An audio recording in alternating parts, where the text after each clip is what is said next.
Air Canada began canceling flights on Thursday, as a possible work stoppage by flight attendants looms, threatening to disrupt travel for hundreds of thousands. The union, representing around 10,000 Air Canada flight attendants, issued a 72-hour strike notice Wednesday, setting the stage for a nationwide shutdown. A complete shutdown of the country's largest airline could impact about 130,000 people a day. By tomorrow evening, over 100,000 customers are expected to be affected by cancelled flights, with 25,000 Canadians abroad at risk of being stranded. Air Canada's latest offer includes a 38% increase in total compensation over 4 years, but the union says the main sticking points are so-called poverty wages and unpaid labor when planes aren't in the air.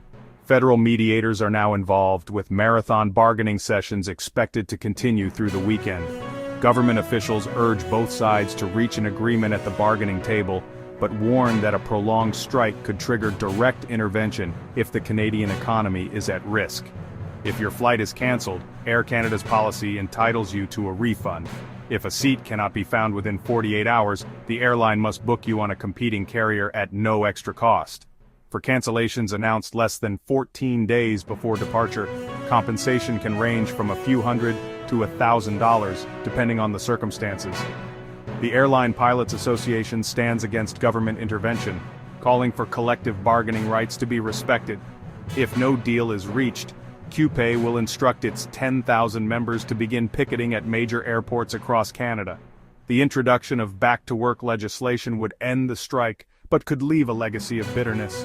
The nation watches and waits, hoping for a resolution that will allow planes and the country to get back on schedule. A complete shutdown of the country's largest airline threatens to impact about 130,000 people a day.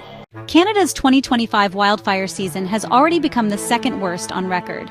More than 470 fires across the country are currently classified as out of control, as scientists warn climate change is making the burning worse. Over 7.3 million hectares have burned this year. That's 78% more than the 5-year average. The Canadian Interagency Forest Fire Centre reports this season trails only the explosive 2023 wildfire season, which burned over 17 million hectares.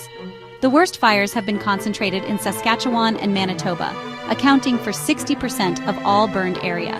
Communities like Denary Beach have been completely destroyed, with entire neighborhoods reduced to ash and memories. This is our new reality. The warmer it gets, the more fires we see, says Mike Flanagan, fire science researcher at Thompson Rivers University. A June analysis concluded these fires are a stark manifestation of climate change, with spring temperatures 2.5 degrees above average. Warmer temperatures increase lightning frequency while creating ideal fire conditions. It means more material is dried out, available to burn. It leads to bigger flames, higher intensity, difficult to impossible to extinguish, Flanagan explains. The massive smoke plumes have created widespread air quality emergencies across Canada. The smoke has drifted south into the United States, prompting air quality warnings in multiple states and affecting millions of Americans. Tens of thousands of Canadians have been forced to evacuate their homes, with over 17,000 people assisted by the Red Cross in Saskatchewan alone. 13 communities in northwest Saskatchewan remain under evacuation orders, several of which are First Nations communities.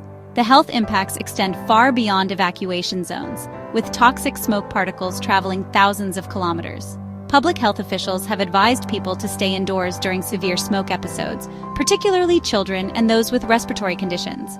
Professor John Abbotsoglu, who co-authored a UN University report, warns this is the third consecutive year of above-average fire activity in Canada. This is a really key point that's different from other natural hazards and its ability to impact everything from quality of life to human health and even mortality. Communities and individuals are adapting to this new reality through better preparation and fire-smart practices around homes. Local governments are investing in better emergency response systems and creating community shelters with clean air filtration. Indigenous knowledge holders are sharing centuries-old practices like cultural burning to reduce catastrophic fire risk. We must support our firefighters with the resources needed to combat these larger, more dangerous blazes. Ultimately, addressing this crisis requires bold action on climate change, transitioning to clean energy and reducing greenhouse gas emissions. The fires of 2025 are a painful lesson, but they can also be a catalyst for the changes needed to build a safer, more sustainable Canada for all.